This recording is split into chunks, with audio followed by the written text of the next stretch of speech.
Hello, this is RICKY, the Android Guy.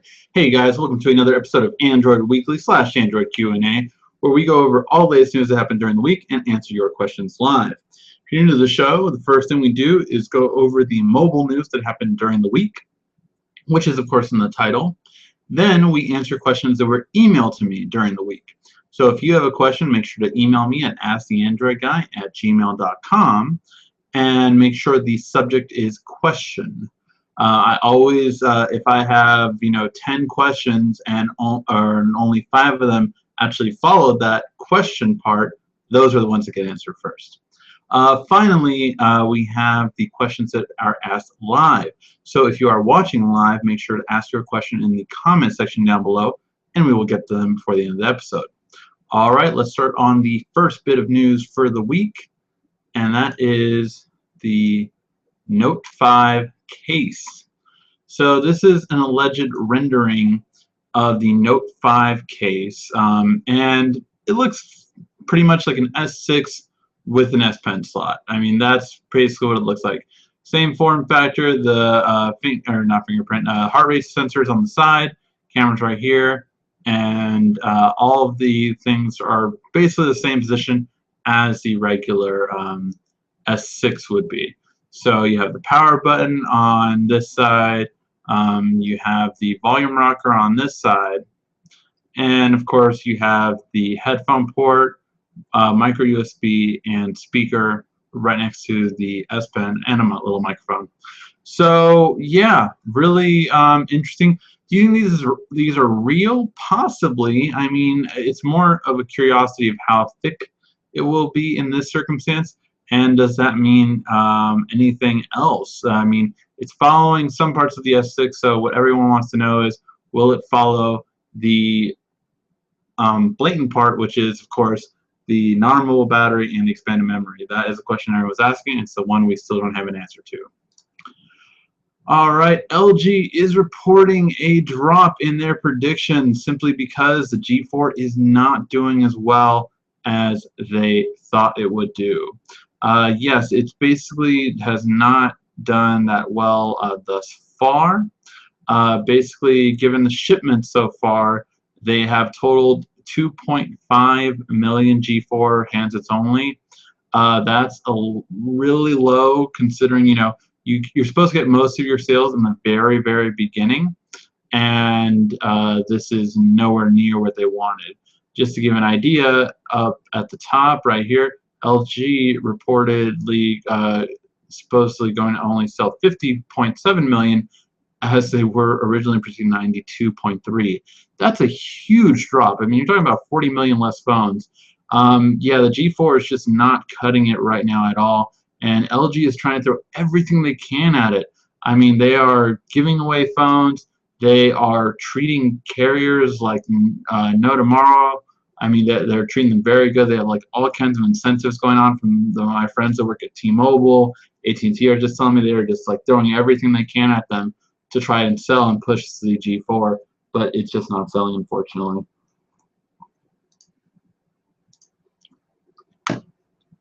The S6 can now actually shoot RAW photos. For those of you who didn't know, I actually had to find this out myself as well, because once I went to the Pro mode in the S6, I thought, oh, it didn't have it. But in actuality, you can use a third-party camera and you can shoot in RAW photos now with the S6 if you have the T-Mobile version or any other version that has Android 5.1.1, which currently right now in the US is only T-Mobile. This is a really great feature, of course, because you can shoot RAW photo size. Now, this is only really for professional photographers or those who aspire to be professional. Simply because it is not for anyone else. You really won't use this otherwise. QI, or key wireless charging, will soon support quick charge. That's right, you will actually be able to charge more quickly compared to before. So what this means is you can actually get 60% of the charge in 30 minutes with this new key standard. Now, this is not the current key standard, which is on the S6 and all other wireless charging devices. So now it's not really clear how this will totally be, We know that this will be backwards compatible, but will it still charge at this rate backwards compatible? That's more of the question. But really interesting, and we'll probably see it next year. So probably with the S7, we will have even faster wireless charging if Samsung keeps it. And finally, speaking of Samsung, the last bit of, I know a lot of Samsung news, the OnePlus 2 didn't come out. The biggest news is definitely the lithium battery capacity technology has almost doubled with their new technology. Basically, they can fit double the size of the battery in the same minimal size as the S6 chassis. So basically, you can fit double the battery storage in the same body of an S6 with the new technology they've created. It's a really fascinating development, and I mean, yeah, if this comes true, it'll really be great. So hopefully that'll come to pass. All right, now let's get to the questions that were emailed to me during the week. Again, if you have a question you want to get answered, just email me at asktheandroidguy@gmail.com, and hopefully I'll answer your question next week. And the first question comes from Nader. And Nader asks, root for the S6 Edge, good or no good? So, you know, rooting is a very tricky thing, and when people ask me about it, I generally say it depends on your experience. Now, the benefits of rooting your device. The benefits of rooting your device is you completely get rid of every bad thing about it. When it comes to every piece of bloatware, everything that slows your phone down, everything that drains your battery, everything like that, it's gone. It's absolutely gone. The other great part about rooting is, of course, you get a free hotspot. So if you have unlimited data, say with like T-Mobile or Sprint, then you can send your hotspot and get that for free. So you have a limited hotspot for free. Really great feature again. So those are two benefits of it. Now, what's a downside to rooting? Well, a really big downside to rooting is simply the fact that when it comes to rooting, you can't really update unless you manually update everything. So basically, every time an update comes out, you have to kind of reroute the device. And even with the upgrade, it's never, you know, you're always recommended to, just like when you regularly upgrade, you're recommended to do a fresh start. But with rooting, it's even more important because you really don't want to cross different ROMs between them. So overall, it's really just a ongoing thing. When you get you know, Android 5.2 or Android, you know, every new update, you have to redo the root essentially, and it's just not worth it to me because of what you get and what you don't get. It's not really worth it to me, but that's I would say no, and I would say only do it if you're experienced. If you are experienced, then go ahead and do it, but if not, I mean, I just don't see it as worth it. I would say get a launcher. Nova Launcher is my favorite, as most people know, and that's what I would recommend doing. All right, how can I add apps to the Edge instead of people? So this is from Marcus. Marcus, you asked how can you get apps? So you can't really get apps when the Edge screen is on. However, you can get apps when the Edge screen is off. So with the Edge screen on, So with the Edge screen on, you can get different apps, such as this one where I have added a contacts app that's not built into it. I added a fake call app. I added a Pac-Man animation.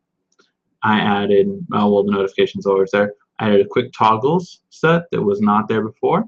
So all these things I have added, and I just did it by going to, where did I go to? Google Play Store, and I just did a search for S6 Edge, and what came up with all those apps. Now, a lot of them are paid for apps, like 99-cent apps, but that's the advantage. However, you can only get them when the screen is off. Now, if you wanted to add apps just on the side of your screen, you can do that with lots of different apps. My favorite is called Swaps, spelled S-W-A-P-P-S. And that has a swipe feature from a certain section of the screen, and you can put on either side. And when you do that, you will have all of your apps. You can do it in recent apps, favorite apps, whatever you want. And that's what I used for a long time. I stopped using it on the recent phones, but I had used it up until the S5. The S5, I think I had used it, and then I stopped using it, and then I just didn't use it on the Note Edge because I had my Edge panel. So yeah. All right, Ali asked, we would ask you a video on the camera on the Note Edge because it doesn't look like your video. Even hasn't the same options. There are not a lot of icons that appear on the Edge panel. So he took a picture of his screen, and he's right. It doesn't have a lot of the same options. Now here's the thing. Unfortunately, phones differ between region, and this could be why that your screen looks different from mine. Simply because in different regions, they strip certain features and certain things. For instance, in the US, tablets do not have text messaging and calling capability as they do in other countries, actually in every other country. So in certain regions, they do take certain features off or redesign certain features. So in your Note Edge, you do not have the camera button or video or mode at the top of the Edge panel. You have it on the regular side, which is like the Note 4. Most people actually prefer that, actually. I know it doesn't look as cool, but it's actually a lot more functional. Now, in terms of the other icons, they are right there, actually. The other two icons would be HDR and your timer off, which in your settings button that's in the top left corner, you should be able to change what those two buttons are. And that's where you should be able to change things like adding video recording mode or tap to take a picture. Now again, if you don't have even those, it could be because of the differences, but those would be my recommendations. I would do tap to take photos. It's probably the best way to take photos on your Note. And if your Note has it, I know some Lollipop updates that actually got taken away. So that's an example again of even an update changing how everything looks. All right. Sean asks, is there any way to change the color on the messaging app to remove the ugly orange for the G4? No, actually. The color is going to be that way for the G4. However, you can change not the you can change the theme, and that might change it, but the best thing to do is just get a third-party text messaging app if you want a different color. For instance, for all my main usage, I use Google Hangouts. That's the main text messaging app I use. That's just because half my friends are on Hangouts anyway, so I can just instant message them instead of a regular text message. That's green. Google has their own messaging stock app that I believe is blue, and then changes each conversation based on just randomness for their color. So each person's color will be different. Those are the two most stock options you can do. However, there is a lot of third-party text messaging apps. There's GoSMS, there is Evolve SMS, there's a lot of third-party SMS, and you can personalize it as much as you want, and then they can have all kinds of themes. But yeah, so those would be the main options for the G4. And then the last question. I'm not really sure of this person's name. I cannot find smooth motion record. There is image stabilization. Also, I cannot find the Galaxy Photo app. Thanks. The Galaxy Photo app. The Galaxy Gallery, maybe? The Gallery app? That would be weird if you couldn't find that one, because that one should be built in. However, if you cannot find smooth motion recording, that might have be due to the update.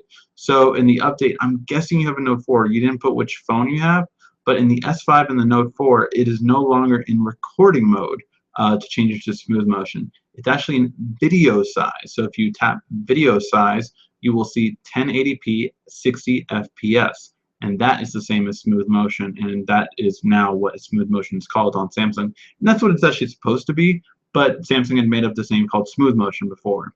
So 1080p at 60 FPS is what you want, and that should be on your Note 4 or S5. Possibly even Note 3 if they changed it in that way too. All right, guys, now it's time for me to answer all of the questions. So again, if you're watching live, we're going to go to the comment section right now and answer all of your questions live. All right. Hey, Kevin. Kronos, can you explain USB debugging and allow mock locations? I've seen those terms in my phones for years, don't know what they do. So, USB debugging. Both of them are meant for different things. Namely, though, they both work for functions connecting to the computer. So your computer doesn't typically see your phone as an external storage unless you have USB debugging on. Once you have USB debugging on, then it allows it to do that. Mock locations is a bit different because it can be used for multiple things. So mock locations can be used from everything from basically actually having different, let me see the easy way to put this.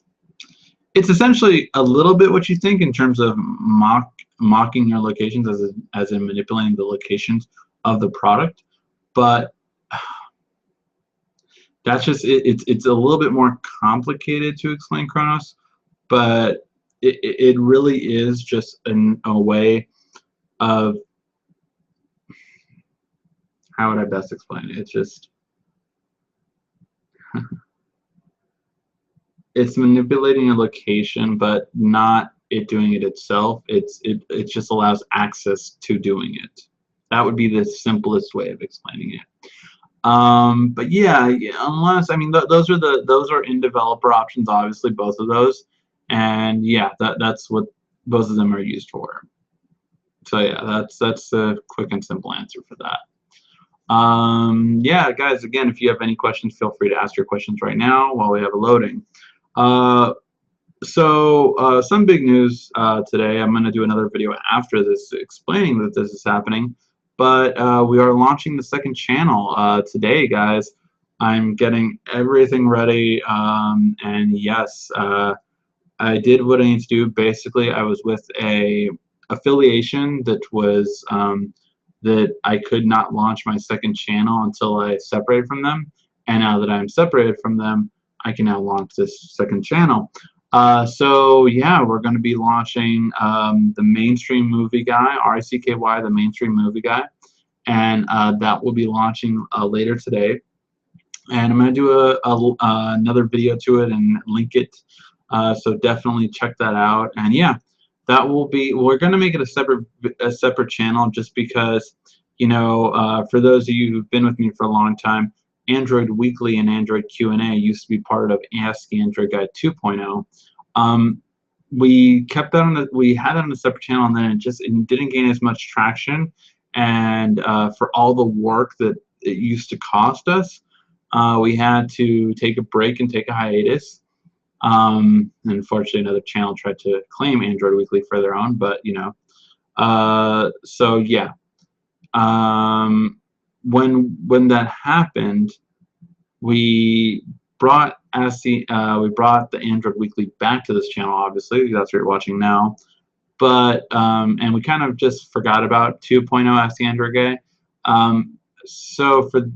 But we learned something, and that is that, you know, some people want this kind of stuff, you know, where we talk to you guys all the time. Some people don't.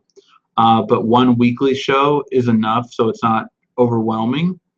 So, however, for a category of movies, it really doesn't make sense to have it on this channel. So we will start a second channel overall, and that will be it. Kronos, you stumped you on that one.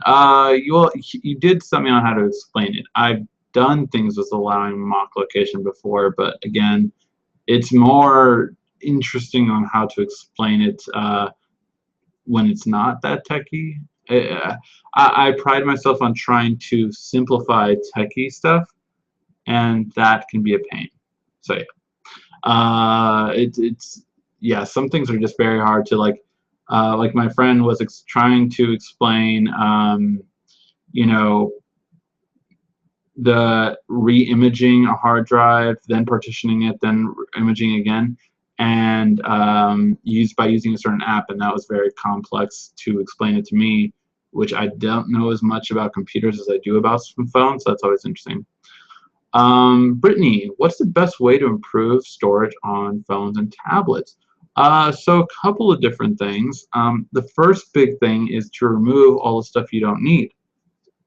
If you have a Samsung or a Nexus or some LGs and some HTCs, depending on how new they are, you can remove apps. So just for an example,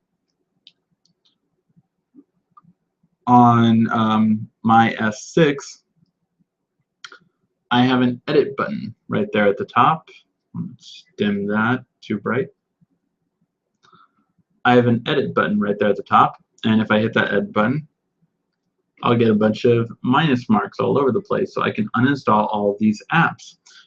This is how I would get rid of apps. So you can get rid of all of the Google apps you don't use. However, you cannot get rid of some of them, such as Google Search, Voice Search, and Play Store. Those are the three you don't want to get rid of, no matter what. Everything else you can pretty much get rid of, although if you get rid of too many things, it can cause issues without you knowing. For instance, if you got rid of S-Voice on a Note 4 and older, you can cause a glitch when you double press the home button and it's not there. It still thinks it's there, so it's going to delay your home button press. So that would be the first thing to get out of your way. The second thing is, especially if you don't reset your phone often, you would go into storage and look at your cache data.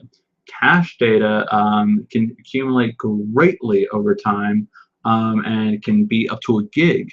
And this is just data from old apps that you uninstalled and deleted and aren't really using anymore. So that'll get all wiped out. So yeah, so those are kind of things to help improve your phone storage. You can get a memory card, but if you do, make sure it's a high-speed memory card, and I don't have any with me right now. But you want to make sure it's a high-speed memory card at least 30 MB per second. That's megabits or megabytes per second, and you want those to be high speed. If they're not, the memory card's not, then it can cause issues with your phone if your phone takes a memory card. So that would be all your main stuff. Another way to improve your phone storage is to use the Google Photos app. If you go to the Play Store and type in Photos, the first one by Google is their new Photos app, which has unlimited backup for all your photos and videos. So that's really good. That basically allows you to have all your photos and videos backed up to the cloud, and that way you can delete them from your phone. As long as you have internet, you'll always have access to them. And that way you can kind of have it on all your devices, and it's very simple and easy. Brandon, can we ask questions about the S6 Edge? Of course, ask questions, any questions you want about the S6 Edge, that's fine. Ask away.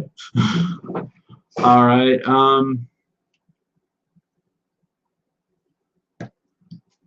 But yes, so while you guys think of your questions to ask, I'll give it a few more seconds. Again, so this second channel will be launching, will be called the Mainstream Movie Guy. I'm going to do a separate video just introducing it and giving the link to it. But I've already created the channel, already created the email address. So all that will go live tomorrow or tonight. And basically, I'm just going to be doing like a box office show to go over the box office results, going over only mainstream movie reviews, and once a week going over movie news. So that's it. That'll be the channel, and that's what we're doing on the other side. So just so you guys know about it. So if you like movies, you probably want to see it. Yeah. All right. Any other questions, guys? Brandon, I said you can ask a question about the Edge. Ask your question. All right. Give it a couple more seconds. Yeah, what's going on Android? We're still waiting on all the new stuff coming out. I'm guessing, because a lot of people keep asking me, is the Note coming out sooner? I've heard rumblings that it might actually come out sooner. There might be some validity to those rumors. If it is or not, we'll see. I still don't see it coming out sooner than September.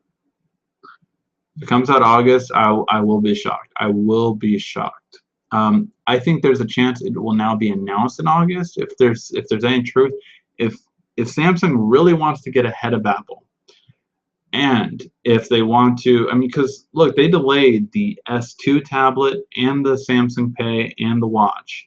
So all these three things are apparently going to be coming out with the Note.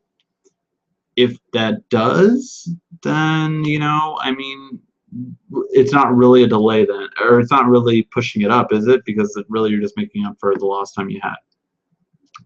So that'll be the next big launch, then followed by Apple's launch, and then most likely Android M.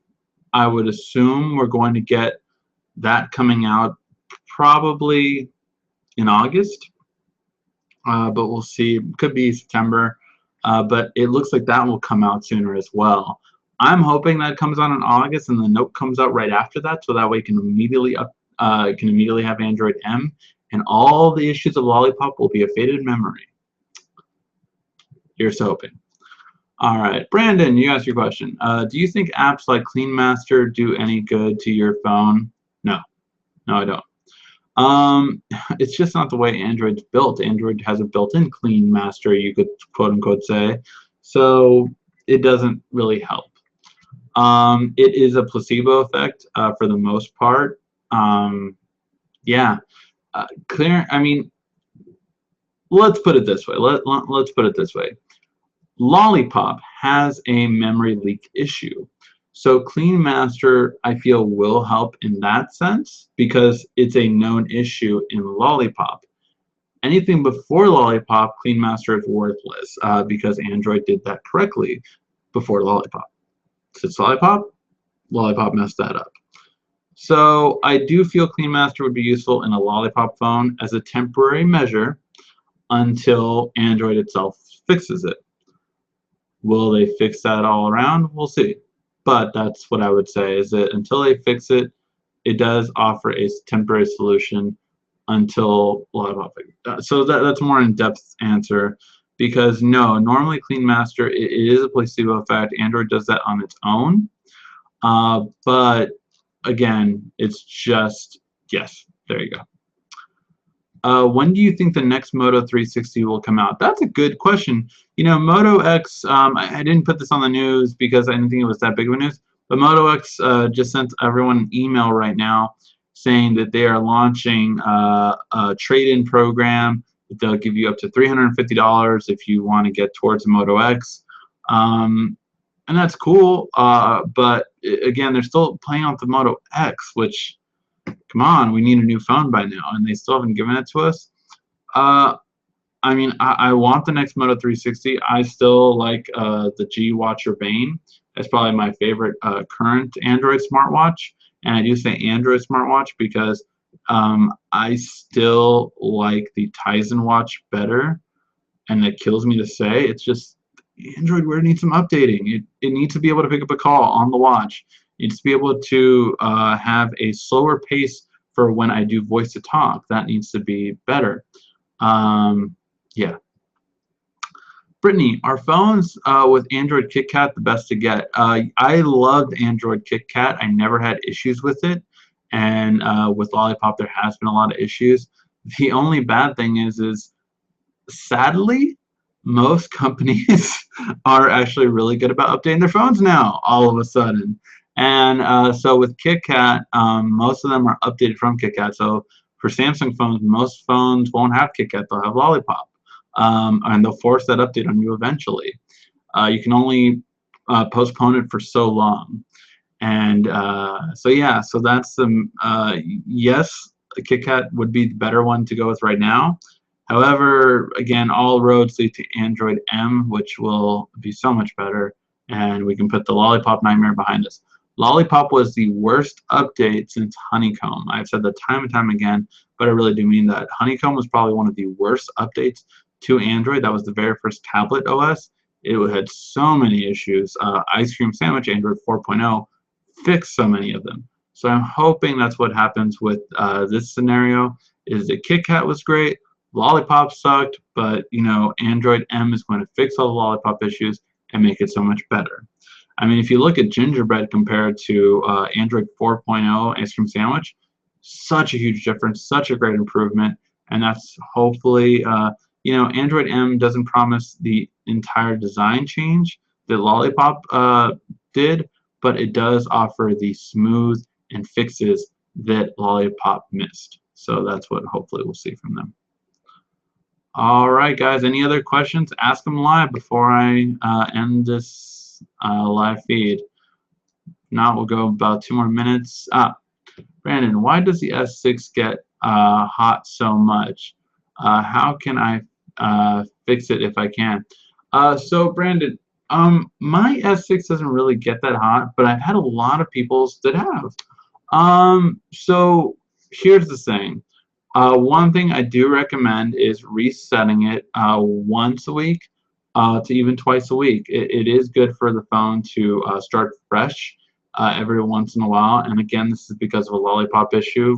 I know it sucks, but that will help the phone. So reset it once to twice a week. Again, because of the Lollipop issue, using the so you don't have to use Clean Master for the S6 Edge because it has its own Smart Manager, which uses Clean Master built into it. So if you use Smart Manager, you can use the widget. And this is what I do, so maybe that's one of the reasons why it doesn't get hot, is that basically I use this widget right down here at the bottom, and then I just clean it every so often. So like right now my RAM's going crazy, and I'll clean it, and now it'll drop down about 15%. So that will help as well. But yeah, just resetting it at least once a week. I would turn on and off your phone. If it persists, maybe do it twice a week, and maybe uninstall some of those apps like I was pointing out to Brittany, I believe, earlier. Uninstall all the built-in bloatware that you don't need, so your phone will be better off. And yes, that should help. Should help alleviate some of that. All right, guys, any other questions for me before we end this? Again, thank you guys always for watching. If you are watching live, please give a like, thumbs up. And if you're not watching live and you're watching after the fact, again, give it a like, thumbs up. It really helps us out, and it's how we pay for a lot of the stuff and all these products we get. So definitely thank you for that. Always love you guys for that and everything. What's your thought on the Note 5 on design and specs? Okay, design will probably be very similar to the S6. Yeah, I think Samsung got so much praise for the design on the S6 that why not make it on the Note 5? So yes, I do believe that could definitely happen. It is kind of sad to see that leather go, to be honest. I am kind of saddened by that. I thought of like, what if they do like a leather band around it instead of a metal band around it? In that way, it has more of a grip anyway, leather compared to metal. I don't think that'll happen though. It will really be sad to lose the leather. I gotta admit, I did like that leather-like feel on the Note series, but I think they're going to follow the S6. Design, so that will be design. Specs, I think it'll have everything that the S6 has. I don't know how they're going to improve the camera, because the S6 is a freaking amazing camera. So I think if anything, what they're going to do is just like maybe add more features, like different styles and designs to it for the camera. So that's it. Processor, we'll see a boost. RAM, I am hoping, but I don't believe it's going to happen. I am hoping that it will have 4 gigs of RAM. I think that would be so great to see, and I would be so happy. I don't know if it'll happen, but I want 4 gigs of RAM. Look, this RAM isn't enough. 3 isn't enough anymore. We need 4. We've had 3 for 2 years. We need 4. And the Note 3, yeah, the Note 3 was the first one with 3 gigs of RAM. So why not the Note 5? Just bring us 4 gigs. 4 gigs of RAM. That's what we need. So yeah. Now, people have always asked me when I've talked about the Note 5, is it going to have expandable storage? Is it going to have removable battery? I think it will not have a removable battery. I think it will have expandable storage. That's my guess. We'll see if it happens. That's my guess. All right. Thanks, man. I'm trying to. Oh, thanks, Brandon. Glad I could help out, and thank you for viewing the channel. Do you think the Note 5 will have a bigger screen size, or do you think it'll stay the same? I think it'll stay the same. I'll bet money on it it'll say the same. And that's because I have friends at Samsung that I didn't say anything. I did not say anything. That is not confirmation. It will say the same size.